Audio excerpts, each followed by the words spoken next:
고린도전서 10장 1절부터 12절까지입니다. 교독하시겠습니다. 형제들아, 나는 너희가 알지 못하기를 원하지 아니하노니 우리 조상들이 다 구름 아래에 있고 바다 가운데로 지나며 다 같은 신령한 음식을 먹으며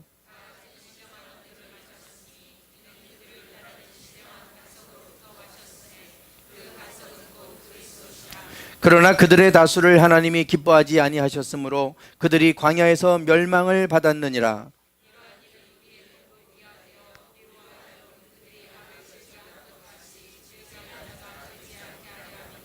그들 가운데 어떤 사람들과 같이 너희는 우상 숭배하는 자가 되지 말라. 기록된 바 백성이 앉아서 먹고 마시며 일어나서 뛰는다 함과 같으니라.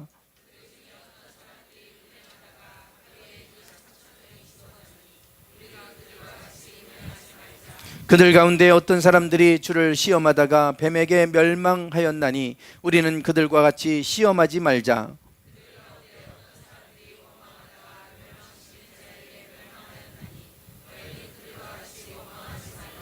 그들에게 일어난 이런 일은 본보기가 되고 또한 말세를 만난 우리를 깨우치기 위하여 기록되었느니라. 아멘. 지난주였나요? 지난주였나요? 서원이가 연예인 이서원 씨가 성추행 또 흉기로 협박하는 사건으로 그리고 나서 이제 조사를 받고 있다는 뉴스가 있었죠. 그래서 결국은 그 문제 때문에 모든 프로그램에서 하차했다. 한동안 저 소식을 제가 듣고 나서 참 충격을 받았죠. 제 아내도 그렇고 저도 그렇고 저기 보시는 것처럼 이서원은 누구인가 해갖고 TV에서도 막 나오고 하는데 여러 가지 드라마에 아주 중량감 있는 그 배우로 그래도 활동을 했었고 심지어는 KBS 뮤직뱅크의 MC까지 맡아서 할 정도로 아주 잘 나가고 있었죠.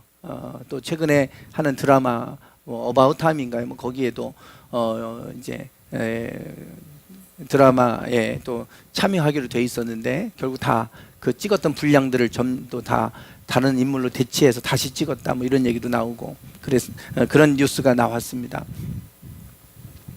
그래도 한때 어렸을 때는 우리 교회를 나왔었고 그래서 그래도 저는 연예인이 우리 교회에서 그래도 배출됐다 그런 자부심이 있었고 저는 얘기 나오면 그래도 우리 교회 어릴 때 우리 교회 출신이라고 어디 가도 이렇게 떳떳하고 당당하게 얘기할 수 있을 정도로 그랬던 우리 아이인데 그 서원이가 저렇게 됐다고 하니까 참 너무 마음이 아팠어요. 그리고 새벽에 차량 운행하는데 또 라디오에서 그 다음날 또 저 뉴스가 또 나오더라고요. 이제는 모든 프로그램에 사차했기 때문에 과연 다시 복귀할 수 있을까? 물론 술 취해서 만취 상태에서 성추행했다 그러면 술 취해서 술김에 한참 이렇게 젊은 나이니까 실수로 그럴 수도 있겠지.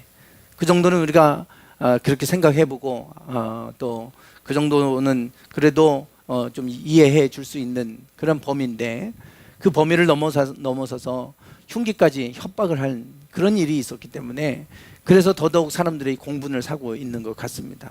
아무리 해도 좀 선을 넘어섰다. 그 범위를 넘어섰다고 생각이 되기 때문에 그래서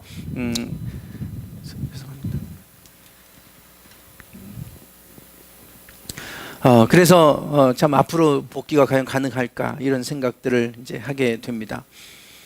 요즘 미투 운동 때문에 사람들의 이름들이 오르내리는 사람들이 있습니다. 종교계에도 그렇게 오르내리는 사람들이 있는데 그 중에 만민중앙교회 이재롱 목사가 구속되는 뉴스가 있었죠. 그 만민중앙교회의 신도수가 한 13만 정도 된다고 그럽니다. 어마어마하게 큰 교회를 또 이루었는데 이분은 원래 성결교회에서 시작하신 분입니다. 성결교단에서 안수를 받고 그렇게 했던 분인데 이분이 점점 교회가 커져서 그랬는지는 모르겠지만 본인을 신격화하기 시작했고, 자기를 신의 대리자, 신의 계시자, 그리고 자기는 자범죄도 없고 원죄도 없고 깨끗한, 피가 깨끗한 사람이다. 그래서 죽음도 자기를 피해간다. 이렇게 얘기를 하고 다녔어요. 그래서 완전히 뭐 신격화 시켜버렸죠. 그래서 그 말 한마디면 사람들이 벌벌 떨 정도로 그렇게 사람들을 자기를 신격화 시켜서 조종하고 이렇게 했던 분입니다. 1999년도에 이미 주요 교단들로부터 이단으로 다 이미 정죄를 받은 분입니다. 그래서 만민중앙교회는 이단교회였죠. 그런데 상습적인 성폭행으로 결국은 이번에 그것들이 이제 막 사람들이 고소하는 일이 생겨서 결국은 구속당했습니다. 자기는 원죄도 없고 자범죄도 없기 때문에 피가 깨끗해서 죽음도 피해간다고 했는데 결국 감옥은 못 피해가게 됐어요. 그래서 결국 감옥에 이제 갇히는 신세가 됐죠. 뭐 이런 일들을 볼 때마다 우리는 저런 거를 보면 손가락질합니다. 어떻게 목사가 돼가지고 어떻게 저렇게 연예인이 저럴 수 있어? 손가락질을 하죠. 뭐 저 자리에 서고 싶은 사람이 누가 있겠어요? 참 창피한 일 아닙니까? 모든 온 국민이 다 보는 뉴스에 그 얼굴이 좋은 일로 나오는 것도 아니고 좋지 않은 모습으로 나타나고 있으니 얼마나 부끄럽고 창피하겠어요.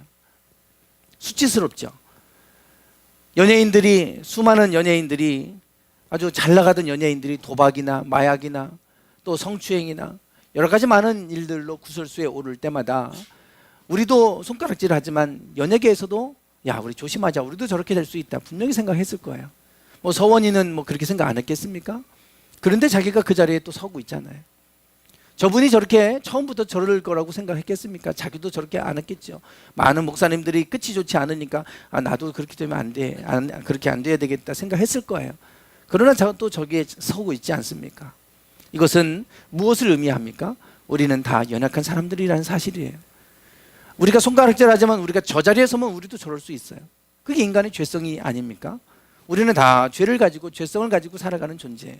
참 연약한 존재고 한순간 우리가 깨어있지 못하면 우리도 언제 넘어질지 모르는 그런 연약한 사람들인 거죠. 성경에 이 사람들 외에도 성경에 나오는 많은 인물들이 다 그런 사람들이 많이 나옵니다. 우리가 새벽에 이 역대하 말씀을 나누고 있는데 역대상하는 그 다윗, 솔로몬 이후에 그 왕들에 관한 얘기를 하고 있어요. 특별히 이 역대하는 지금 요 밑에 쪽에 있는 게 지금 역대하의 왕들입니다. 요 세 줄에 걸쳐서 이 왕들은 다 20명 정도에 해당하는 왕들입니다. 솔로몬 이후에 남유다와 북이스라엘로 갈라진 이후에 남유다의 왕들이에요. 여기는 북이스라엘의 왕들이고 총 20명입니다. 총 20명. 그 중에 빨간색과 검정색으로 표시를 해놨는데 빨간색 왕은 성경에서 악한 왕입니다. 악하다라고 할 때는 하나님을 섬기지 않고 우상을 숭배한 왕들은 다 악한 왕들이에요.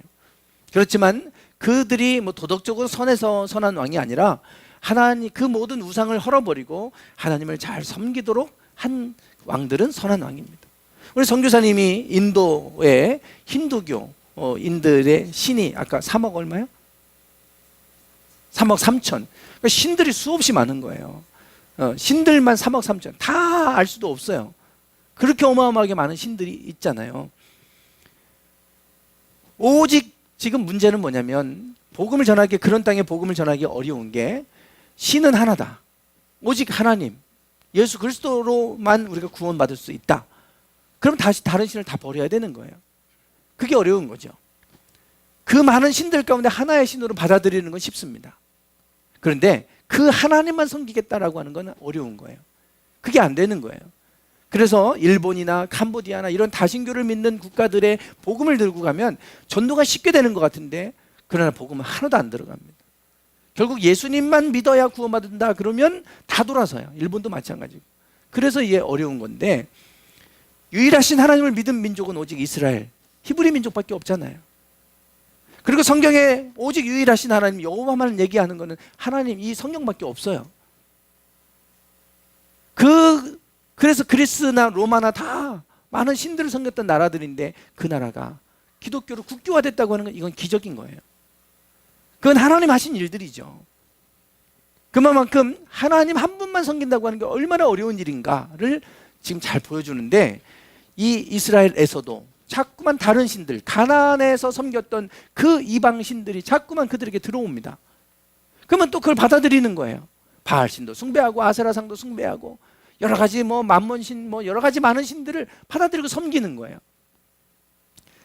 그 악한 왕들은 다 그런 왕들입니다. 다른 신들 다 받아들이는 왕들.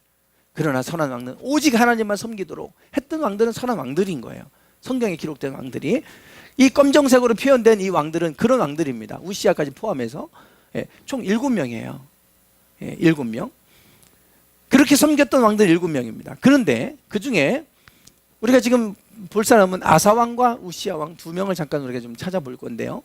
이 사람들은 처음에는 선한 왕들 가운데 들어가 있지만 나중에 마음이 돌이켜져요. 끝이 좋지 않은 거예요. 끝이.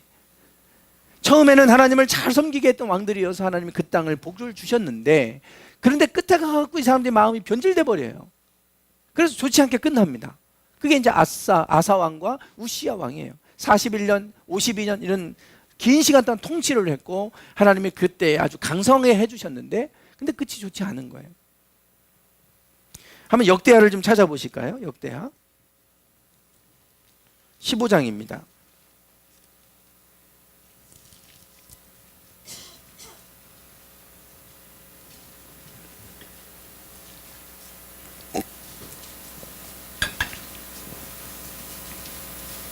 역대하 15장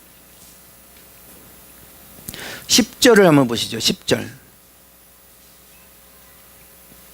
10절부터 15절까지 제가 한번 읽어보겠습니다. 역대하 15장 675페이지 10절부터 아사왕 제15년 셋째 달에 그들이 예루살렘에 모이고 그날에 노력하여 온 물건 중에서 소 700마리와 양 7,000마리로 여호와께 제사를 지내고 또 마음을 다하고 목숨을 다하여 조상들의 하나님 여호와를 찾기로 언약하고 이스라엘 하나님 여호와를 찾지 아니하는 자는 대소남녀를 막론하고 죽이는 것이 마땅하다 하고 무리가 큰 소리로 외치며 피리와 나팔을 불어 여호와께 맹세하며 온 유다가 이 맹세를 기뻐한지라. 무리가 마음을 다하여 맹세하고 뜻을 다하여 여호와를 찾았으므로 여호와께서도 그들을 만나 주시고 그들의 사방에 평안을 주셨더라. 아멘.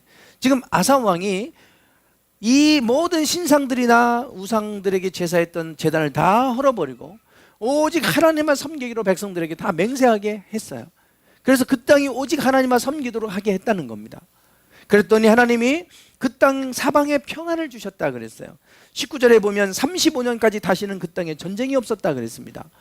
20년 동안 그 땅에 전쟁이 없이 평안한 시대가 오고, 그래서 그 땅은 더 견고해지고 성읍을 짓고 강성해지는 시대를 맞이하게 됩니다. 이게 이제 아사왕 때 있었던 일들이에요. 그래서 아사왕은 여호와 보시기에 정직했고 다윗의 길을 행했던 선한 왕으로 성경은 기록합니다. 그런데 그 끝을 보시면 16장 7절을 한번 보실까요? 그 끝이 좋지 않아요. 16장 7절입니다. 그때의 선지자 하나니가 유다 왕 아사에게 나와서 그에게 이르되 왕이 아람 왕을 의지하고 왕의 하나님 여호와를 의지하지 아니하였으므로 아람 왕의 군대가 왕의 손에서 벗어났나이다. 이 얘기는 36년째 아사 왕이 된 지 36년째 되는 해에 일어난 겁니다. 아까 35년까지 20년간 평안했다 그랬는데 36년째 될 때에 이 아람 나라가 북이스라엘이 쳐들어오니까 그때 하나님을 의지하지 않고 아람 나라를 의지해서 아람 나라에게 도움을 요청해서 아람 나라가 북이스라엘을 치게 합니다. 그래서 결국은 북이스라엘이 유다와 전쟁하다가 결국은 북이스라엘은 아람 나라를 막기 위해서 다시 돌아가게 되죠. 이 사건으로 너는 하나님을 의지하지 않고 아람 나라 이방 사람을 의지했다. 이것을 가지고 선지자 하나니 선지자가 책망한 거예요. 그랬더니 10절을 보실까요? 10절. 아사가 노하여 선견자를 옥에 가두었으니 이는 그의 말에 크게 노하였음이며 그때의 아사가 또 백성 중에서 몇 사람을 학대하였더라. 이제는 선지자의 말을 듣지 않고 옥에 가둬버리는 일을 합니다. 그리고 나서 아사 왕에게 39년째 됐을 때 그가 병들어서 위독해졌고 결국 41년째 죽게 돼요. 이 사건 이후로 몇 년 동안 병을 앓다가 그냥 죽어버리고 끝나버렸어요. 이게 이제 아사 왕의 결말이에요.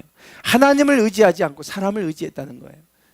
하나님을 그렇게 신실하게 했던 이 아사 왕이 사람을 의지하고 정치적인 수단을 의지하기 시작하니까 결국은 하나님이 그를 버리셔서 그때부터 병들어서 시름시름 앓다가 그냥 죽어가고 끝나버리는 아사 왕의 모습을 보게 됩니다. 또 한 사람 우시야를 좀 보실까요? 26장입니다. 역대하 26장.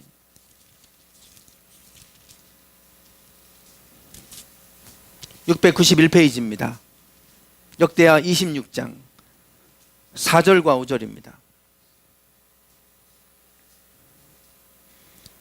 26장 4절과 5절. 우시야가 그의 아버지 아마샤의 모든 행위대로 여호와 보시기에 정직하게 행하며 하나님의 묵시를 밝히 하는 스가랴가 사는 날에 하나님을 찾았고 그가 여호와를 찾을 동안에는 하나님이 형통하게 하셨더라.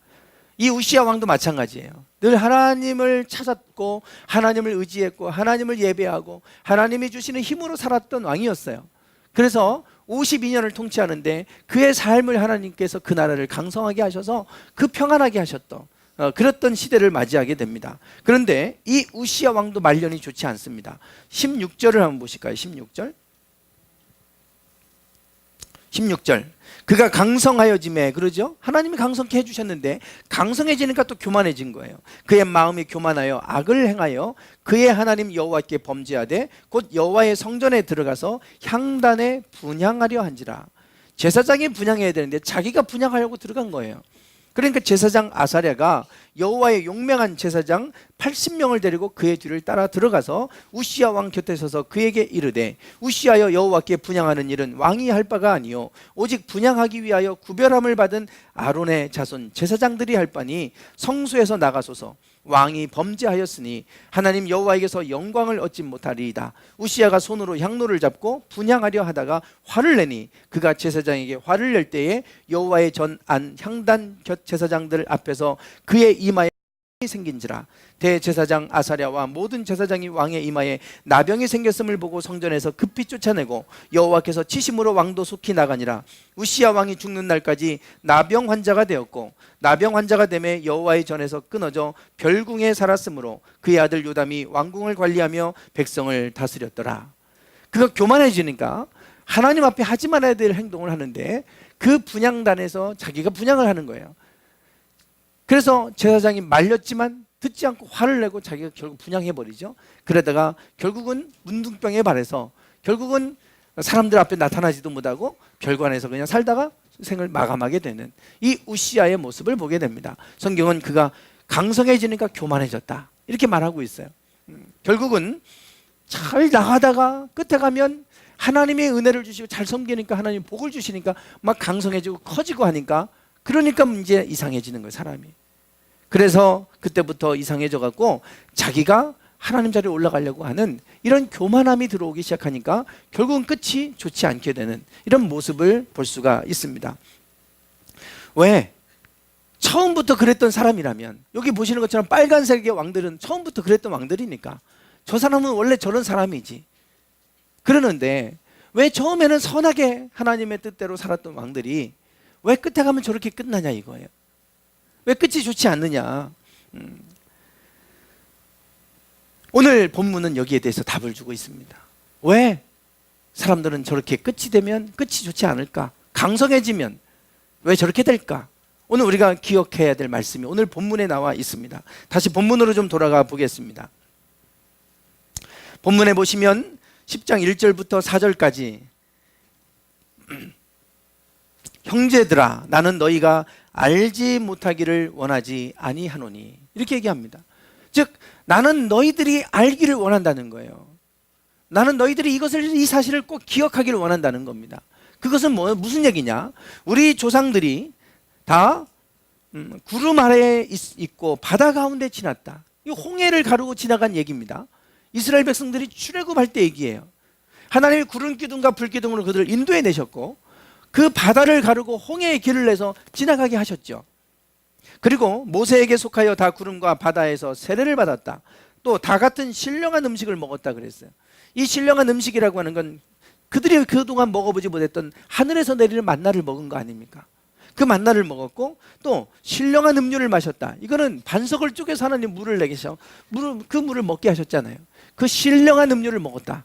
이것들은 이제 그 반석은 곧 그리스도다. 이렇게 이제 얘기하고 있는데 결국은 그 광야에서 아무것도 먹을 수 없는 그 광야에서 하나님의 은혜로 만나와 메추라기를 주셔서 그들을 먹이셨고 또 반석을 쪼개서 물을 내셔서 먹게 하셨잖아요. 그런 은혜를 경험했던 사람들이에요. 그런데 5절부터 말씀합니다. 그러나 그들의 다수를 하나님이 기뻐하지 아니하셨으므로 그들이 광야에서 멸망을 받았느니라. 그들이 하나님을 몰랐던 거 아닙니다. 하나님의 은혜를 몰랐던 거 아니에요.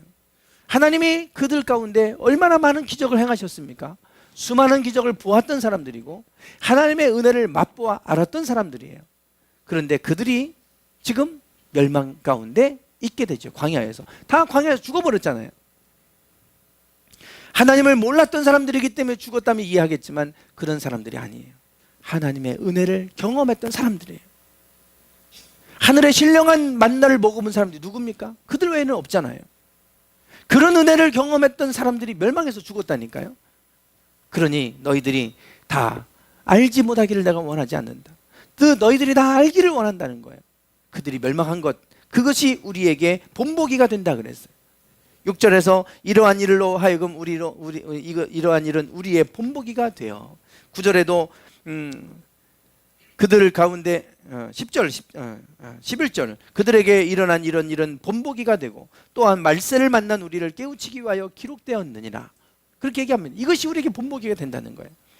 하나님의 은혜 아래에 있다가도 아까처럼 이재롱 목사처럼 처음에는 그가 선결교는 아주 상당히 뜨거운 교단입니다. 그렇게 시작했는데 끝이 저렇게 끝나잖아요. 자기가 신이라고 그러고. 처음부터 그러지 않았을 텐데. 다 하나님의 은혜를 경험했던 사람들인데 그런데 끝이 은혜를 경험했던 사람들임에도 불구하고 멸망하고 끝나잖아요. 이것이 우리에게 본보기가 될 수 있다는 겁니다. 우리도 하나님의 은혜와 축복을 받을 수 있는데 우시아 왕처럼 근데 문둥병에 말해서 저렇게 비참하게 끝나버릴 수 있다. 우리도 멸망할 수 있다. 이 얘기를 하고 있는 거예요. 그러니 그들처럼 원망하지 말자. 그들처럼 음행하지 말자. 이러면서 지금 그 고린도 교회를 향해서 편지하는 겁니다. 왜냐하면 고린도 교회 안에 음행이 있었고 원망, 불평 서로 그 파를 나눠서 그리스도파, 바울파, 게바파, 그리스도파 막 이렇게 편을 나누고 분쟁하고 싸우고 했던 교회가 고린도 교회거든요. 그러니까 오죽하면 고린도전서 13장에서 사랑은 오래 참고 뭐 사랑에 대한 얘기를 하겠어요. 예. 고린도 교회 그런 교회였습니다. 각종 은사들이 나타났던 교회가 또 고린도 교회예요. 너희들처럼 그렇게 각종 은사를 맛보고 각종 은사가 그 많은 사람들에게 일어나고 있는데 그러나 은사가 있으면 뭐하냐? 천사의 말을 하고 방언을 하고 그러면 사랑이 없으면 울리는 꽹과리에 지나지 않는다. 고린도 교회 상황이 그랬습니다. 그러니 너희가 광야에서 이스라엘 백성들이 신령한 은혜를 다 맛보고도 멸망받은 것 우리에게 본보기가 되라고 기록하고 있는 거 아니냐. 너희가 그러다가 멸망당한다. 이 얘기하는 거예요. 그러면서 마지막 본문 말씀 12절이 이 얘기를 하고 있죠. 같이 한번 읽어보겠습니다. 시작. 이 말씀하면서 그런즉 선줄로 생각하는 자는 넘어질까 조심하라. 왜 우리가 멸망에 이르게 되고 왜 넘어지느냐? 왜 그렇습니까? 우리가 섰다고 생각할 때 넘어진다는 거예요. 그 많은 왕들이 잘 나갈 때 넘어집니다. 많은 연예인들이 잘 나갈 때 넘어져요. 많은 목회자들이 잘 나갈 때 넘어집니다. 섰다고 생각할 때 넘어지는 거예요. 그래서 이 고린도 교회가 얼마나 교만했던지요. 각종 은사가 막 나타났던 교회입니다. 그러니까 교만해져서 그들이 서로 분쟁하고 누가 크냐라고 싸우고 있고 그러는 거예요. 그래서 선줄로 생각할 때 넘어질까 조심해라. 언제 우리가 넘어지냐면 섰다고 생각할 때 넘어집니다. 그래서 지금 우리가 넘어질까 조심하라 그랬는데요. 넘어지지 않도록 조심하려고 하지 마시고 우리가 해야 될 게 뭐예요? 네. 섰다고 생각하지 않도록 하는 거예요. 우리가 해야 될 거는 넘어지지 않도록 조심하는 게 중요한 게 아니에요. 이게 중요한 게 아니고 사실은 내가 섰다고 생각하는 거. 교만하지 않도록 조심하는 겁니다. 교만하면 다 넘어집니다. 아무리 넘어지지 않으려고 해도 교만하면 넘어지게 돼 있어요. 이건 진리입니다. 그러니까 내가 교만하지 않아지려고 하는 거예요. 그게 우리가 해야 될 씨름입니다. 영적 씨름. 교만이 뭐 다른 게 교만이 아니에요. 하나님 없이도 내 힘으로 얼마든지 열심히 하면 살 수 있어. 그게 교만이에요. 우리 인간은 얼마나 나약한 존재입니까? 하나님의 은혜가 없이는 살 수 없는 참 연약한 존재예요. 깨지기 쉬운 존재. 사람이란 뜻은 에노스라고 하는 히브리어입니다. 죽을 수밖에 없는 존재, 깨지기 쉬운 존재. 흙으로 만들어졌기 때문에 깨지기 쉬운 존재란 뜻이 사람이에요. 사람은 깨지기 쉬운 존재예요. 그 안에 생기를 불어넣어 주셨고 하나님과 교통할 수 있기 때문에 우리가 강해질 수 있는 거죠. 그거 없으면 우리는 다 깨집니다. 그래서 서원이 그때 다음날 새벽기도 차량 운행하고 가는데 그때 옆에 최영길 집사님이 계셨어요. 그 뉴스가 딱 나오면서 제가 그랬어요. 아, 이놈이 교회 안 다니나 보라고 이런 얘기를 했어요. 물론 연예인 되고 바쁘고 하니까 뭐 교회 다닐 시간이 있었겠습니까? 그 정도 상황까지 흉기를 휘두를 정도까지 됐으면 영혼이 완전 파괴된 거 아니에요. 어떻게 하나님을 두려워한다고 하면서 자기 욕정을 채우겠다고 흉기를 휘두릅니까? 이건 말도 안 되는 거죠. 아, 이놈이 교회 안 다니나 보다. 그런 얘기를 제가 그때 했어요. 잘 나가니까 보이는 게 없죠. MC까지 맡을 정도면 뭐 승승장구하는 거 아닙니까? 이젠 중요한 뭐 드라마의 주인공급으로 나오는 사람이 됐으니 뭐가 보이겠어요? 이제는 얼마든지 자기는 뭐 사람들이 다 우러러 볼 수 있는 위치에 있다고 생각하니까 그러니까 이제 넘어지는 거예요. 우리가 하나님 없이 내가 노력하고 내가 열심히 이제 내 힘만으로도 살 수 있어 그러면 다 넘어집니다. 그게 교만이에요. 하나님 없이 살 수 있다고 생각하는 것 자체가 교만이에요. 그런 마음이 들어오면 반드시 넘어지기 때문에 너희가 섰다고 생각하지 말아라. 그러면 그때 넘어진다. 이거 얘기하고 있는 거예요. 넘어지는 정도가 아니라 이스라엘 백성은 광야에서 멸망당했습니다. 그게 문제인 거죠.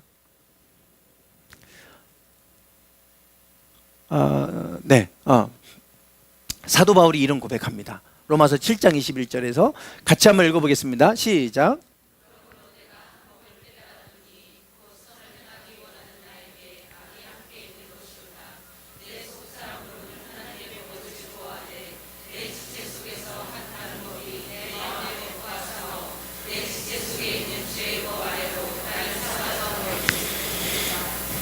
네, 그 다음도 읽어보겠습니다. 시작.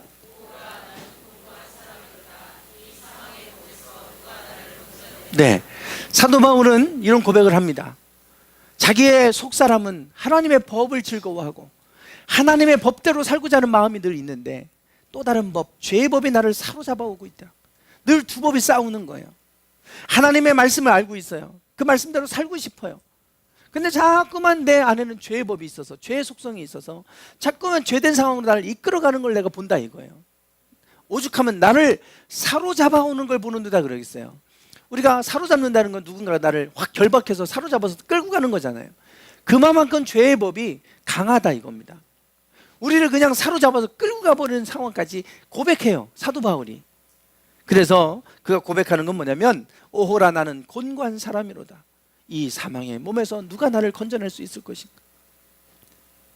그래서 자기 자신은 곤고한 사람이라고 그럽니다. 어느 누구도 나를 이 사망의 몸에서 건져낼 자가 없다. 사도 바울만큼 율법으로 치면 바리새인 중에 바리새인이라고 할 정도로 철저하게 율법대로 살았던 사람이에요. 그랬던 사도 바울이 이런 고백합니다. 여러분, 죄를 많이 지은 사람은 죄인이라고 생각할까요? 죄를 많이 짓고 사는 사람하고 죄를 거의 안 짓고 사는 사람 두 사람이 있어요. 그럼 누가 더 죄인의식을 가지고 살 것 같으세요?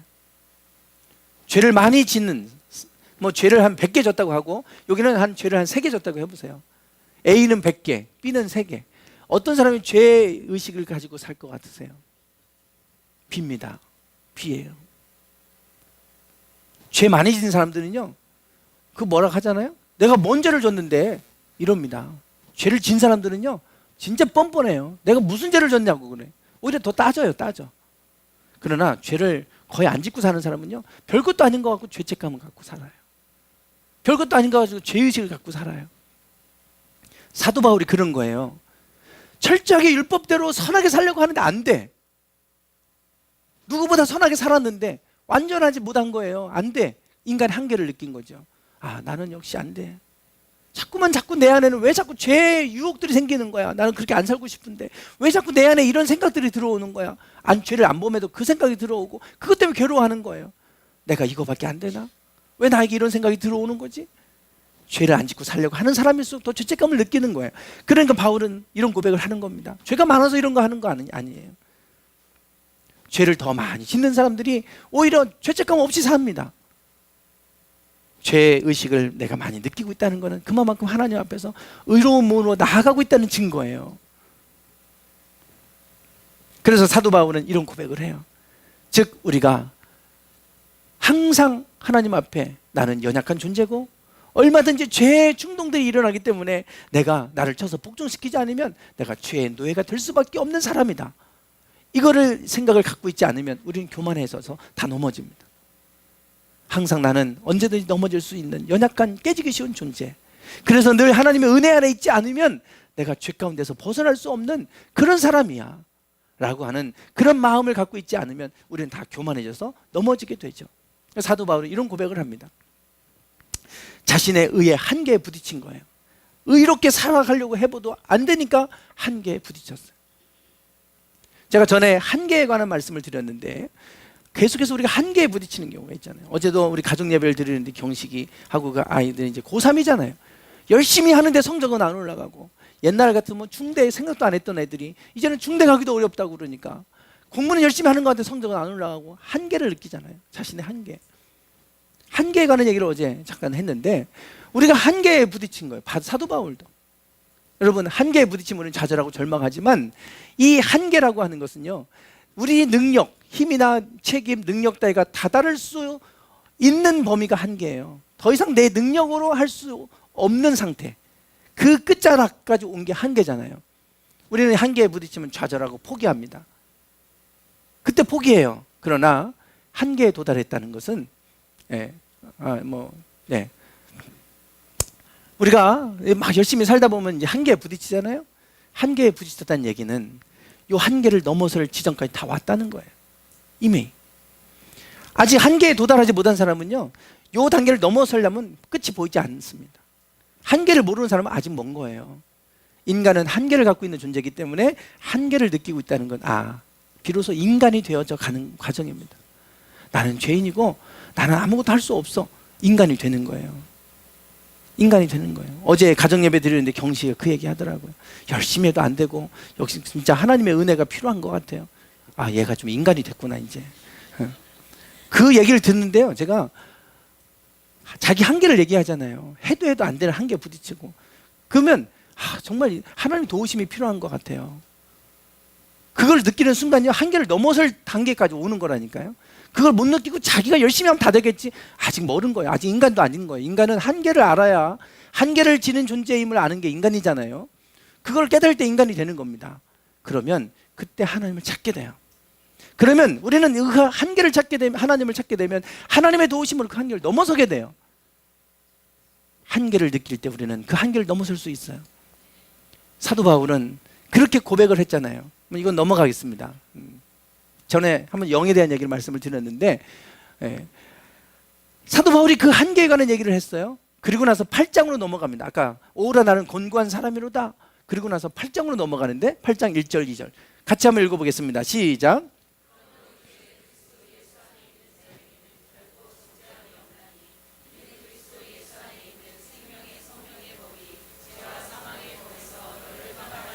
아멘.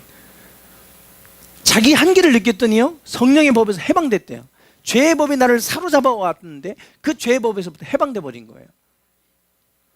자기의 의의 한계를 느꼈더니요, 이제는 성령의 법을 의지한 거예요. 자기 노력으로 의롭게 되려고 했던 걸 다 내려놓고 성령의 법을 의지하고 하나님을 의지했더니 죄의 법에서부터 벗어나 버렸어요. 이것이 사도 바울이 깨달은 바예요. 오늘 우리가 섰다고 생각하면 넘어집니다. 내 힘으로 살 수 있다고 생각하면 다 넘어져요. 그러나 내 힘으로 살 수 없어요. 하나님의 도우심이 필요합니다. 그러면 우리는 그 상황을 넘어설 수 있어요. 넘어지지 않고 하나님 세워주세요. 그게 바로 믿음으로 사는 것입니다. 영에서 아까 영 잠깐 건너뛰었는데요, 영이라는 것은 숫자에 없었어요. 영이라는 걸. 영은 없는데 뭐하러 표시합니까? 영은 없는 건데. 하나 있어야 하나로 표시하지. 뭐 0 없는데 0을 뭐하러 표시해요? 그런데 인도의 브라만 급타가 0이라는 숫자를 도입하죠. 아무것도 없는 0을 인식한 거예요. 0을 숫자에 0을 인식하고 가져왔는데, 그러고 나서부터 0을 갖다 붙이면 무한대까지 표시할 수 있어요. 0의 발견은 무한대를 향해 나가게 만들었어. 우리가 이 0에서 시작해서 무한대를 향해 막 달려갑니다. 이렇게 달려가면 우리가 더 많은 걸 할 수 있다고 생각하는데 그게 아니에요. 이 직선이 아닙니다. 요거예요. 0을 향해서 우리는 이렇게 무한대를 향해 달려가려면 끝없이 달려가야 되잖아요. 이렇게 가시면 안 되고 0을 향해 반대 방향으로 돌아가시면 됩니다. 0을 향해 가면 무한대를 향해 가요. 내가 할 수 있는 거 하나도 없어. 그러면 하나님을 바라보는 것이 더 커집니다. 그러면 하나님이 행하시는 일들을 경험해요. 그럼 우리는 무한대를 경험하는 거예요. 그래서 우리는 믿음으로 사는 것은 우리 능력 밖의 일들을 경험하고 사는 것을 의미합니다. 오늘 내가 섰다고 생각하면 반드시 넘어지게 돼 있어요. 그래서 나는 아무것도 할 수 없는 존재다. 늘 이 사실을 기억하고 있다면 우리는 절대 넘어지지 않을 줄 믿습니다. 항상 우리가 교만하지 않기 원합니다. 오늘 다시 한번 본문 말씀 읽어보겠습니다. 시작. 네, 성경에 기록되어져 멸망한 자들, 하나님의 신령한 음료를 맛보고 신령한 떡을 먹었던 그들도 결국은 교만해져서 원망하고 그리고 음행하고 그러더니 멸망당하지 않았냐. 이것이 우리에게 본보기가 된다. 뉴스에 나오는 이야기를 보면서 손가락질만 하지 말고 그것이 우리의 본보기가 되어서 나도 교만해지면 저렇게 될 수 있지, 나도 넘어질 수 있지, 그 마음 가지고 날마다 하나님의 은혜가 없으면 살 수 없습니다. 이런 겸손한 마음 가지고 그렇게 고백하며 나아갈 때 그 삶 속에서 하나님이 행하시는 놀라운 능력을 경험하며 살게 될 줄 믿습니다. 항상 우리가 겸손히 하나님을 의지하며 살아가는 저와 여러분이 되기를 주님의 이름으로 축원합니다. 기도하겠습니다.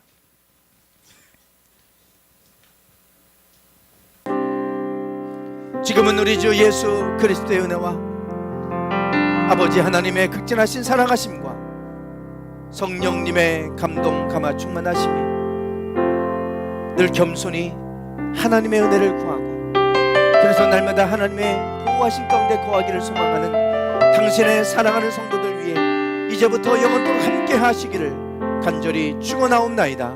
아멘.